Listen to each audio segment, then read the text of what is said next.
इटावा के सरहदी इलाके मंगोचक में गुज़िश्ता शब मुकामी अफराद की जानिब से पाकिस्तानी ड्रोन देखे जाने के बाद सिक्योरिटी फोर्सेज ने तलाशी मुहिम शुरू की। हालांकि पाकिस्तानी ड्रोन से मुतालिक सरकारी तौर पर कोई तस्दीक नहीं की गई। जम्मू कश्मीर पुलिस और SOG ने सुबह में बड़े पैमाने पर सर्च ऑपरेशन शुरू किया। फोर्सेज ने इस दौरान ड्रोन की खिदमत भी हासिल की।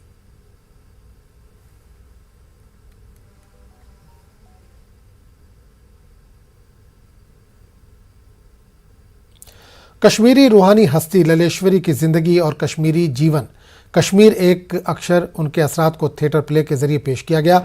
याद रहे कि ललेश्वरी वादी में उर्फ आम में ललदीद के नाम से मशहूर है। मंडी हाउस के ब्लैक कैनवास हॉल में पेश किए गए थिएटर ड्रामे के दौरान फनकारों ने अपने मुजाहरे से सभी देखने वालों का दिल जीत लिया। ललेश्वरी की जिंदगी, उनकी कुर्बानी, मुजाहिदा को खास तौर पर दर्शाया गया। मुंतज़मीन ने कहा कि मोहब्बत का पैगाम देने के मकसद से ये एहतमाम किया गया था।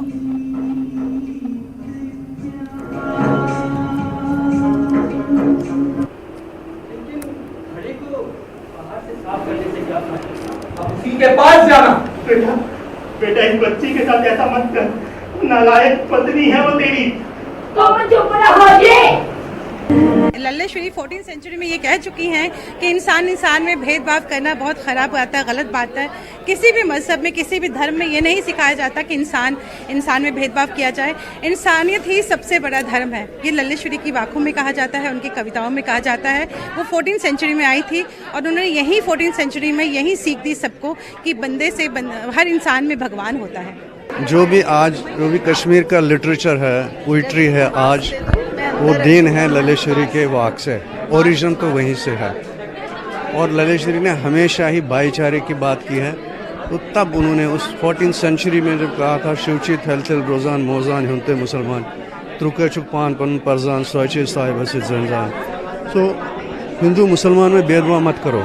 अगर तुम में कोई काबिल सलाहियत है, अपने आप को पहचानो, तो वही उसके साथ साहिब के साथ, शिव के साथ वही पहचान है तुम्हारी। That will make you in unison with them. उन्होंने जो आज आप महसूस कर रहे हैं या देख रहे हैं या जो हालात आप देख रहे हैं, वो तब उन्होंने प्रोफेसी की थी। जितने भी उनकी लाइफ रही है, बड़े दुखों से रही है, वो साथ साथ चलता रहा। उनके साथ एक ऐसा ससुराल मिला, ऐसा ये मिला। लेकिन जब उनका एक वो पोइट्रिक आउटबर्स्ट हुआ, तो वो इतना कंटेम्प्रेरी आज भी उतना ही रेलेवेंस है जितना तब था। और लिटरेचर को बहुत बड़ी देन है वो सब।